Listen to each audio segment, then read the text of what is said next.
नमस्कार दोस्तों, आज हम चर्चा करना चाहेंगे पेड़ पौधों पर यानी प्राकृतिक वातावरण पर। प्रकृति की चीज़ें जो निःशुल्क के रूप में हमें उपहार स्वरूप मिला हुआ है, उसका हम किस तरह दोहन करते हैं, वे हमारे लिए कितना लाभदायक हैं। हम उसे तंग करते हैं, नुकसान करते हैं, फिर भी वो हमारे हित के लिए सोचते रहते हैं। प्रकृति का मानव विनाश करता जा रहा है, फिर भी प्रकृति हमारी हर कामों में हाथ बटाती है। आइए एक कहानी के जरिए हम जानें कि प्राकृतिक चीज़ें, पेड़ पौधे हमारे लिए कितना लाभदायक है। एक बच्चा है जिसका नाम विपुल होता है। वह अपने घर के समीप एक आम का वृक्ष है। 4 वर्ष की अवस्था में ही वो घर से आम के वृक्ष पर की तरफ आ जाता है और वृक्ष के साथ खूब खेलता है। वृक्ष की टहनियाँ नीचे की तरफ झुकी हुई होती हैं। वह बच्चा उन टहनियों पर झूला झूलता है। धीरे धीरे 5 वर्ष 6 वर्ष का हो जाता है। फिर वो स्कूल की ओर उन्मुख हो जाता है, स्कूल में जाता है। फिर कभी कभार इस वृक्ष की ओर आता है। उतना समय तो नहीं दे पाता, लेकिन आता ज़रूर है। फिर वृक्ष की टहनियों में लगे मीठे मीठे आम के रसीले फल का स्वाद चखता है। नीचे लटकी टहनियों में आम को तोड़ करके उसे खाता है, या हवा के झोंकों से गिरे आम को उठाकर खाता है। आम खूब प्रेम से उसे रसपान कराता है।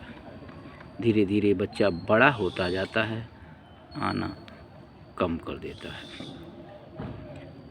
फिर बड़े होने पर एक बार फिर वह आम के वृक्ष के पास आता है। आम का वृक्ष कहता है, आओ मित्र, बहुत दिन के बाद आए हो। विपुल कहता है, मैं बड़ा हो गया हूँ, अब स्कूल जाने लगा हूँ। स्कूल में भी मैं पढ़ लिख लिया हूँ। अब मुझे आपके बहकावे में नहीं आना है, उछल कूद नहीं मचाना है, बल्कि अब हमें खिलौनों से खेलना है, न कि आपके टहनियों से। आम का वृक्ष दुखी नहीं होता। वह कहता है, विपुल, मेरे पास पैसे तो नहीं हैं, खिलौने तो नहीं हैं, लेकिन मेरे इस आम के फल को बेचकर खिलौने खरीद लो। विपुल वही करता है, आम बेचकर खिलौने खरीदता है, खिलौनों से खेलता है। फिर और बड़ा हो जाता है, गायब हो जाता है, नहीं आता है। फिर 2-4 साल के बाद आम का वृक्ष उसका इंतज़ार करता है। वह विपुल बड़ा होकर युवा अवस्था में फिर आता है।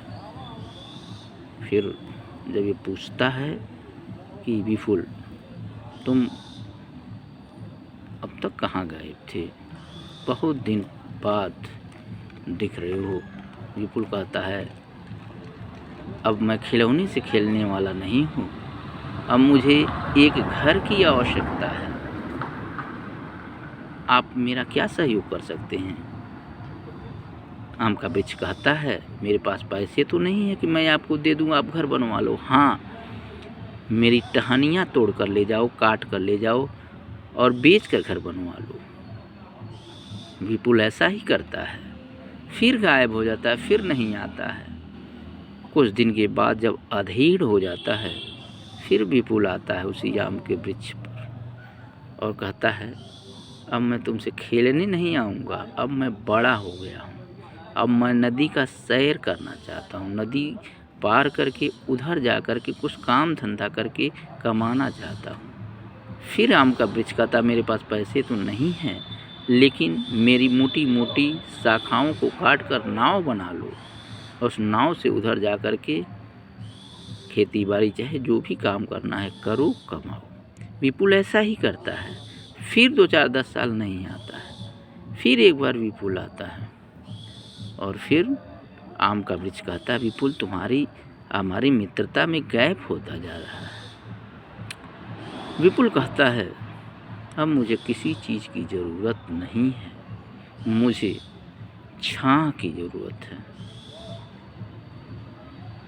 आम का वृक्ष समझाता है कि छाँव मेरी तना शाखाएं भी काट दी गई, मोटी मोटी डालियां भी काट दी गई, अब आप क्या कर सकते हैं? मैं क्या करूं, छाँव कहाँ से दे सकूं? फिलहाल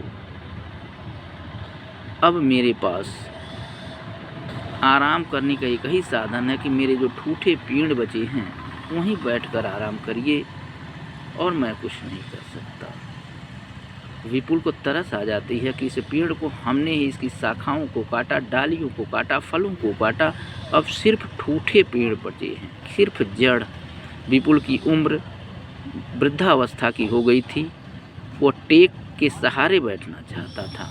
आखिरकार विपुल यही किया और जड़ के सहारे टेक लगा करके बैठ गया। सोचता रहा कि आसमानों इसी पेड़ को काटता रहा जा रहा है और अंत में उसी के किनारे आना पड़ रहा है, उसी के छाँव की ज़रूरत है। इस कहानी से हमें ये शिक्षा मिलती है कि हमें कभी पेड़ों को काटना नहीं चाहिए, उनकी डालियों शाखाओं का नुकसान नहीं करना चाहिए, क्योंकि वृद्धावस्था में हमें यही पेड़ सहारा देंगे। इन्हीं शब्दों के साथ आपको यह कहानी सुनने के लिए धन्यवाद। नमस्कार।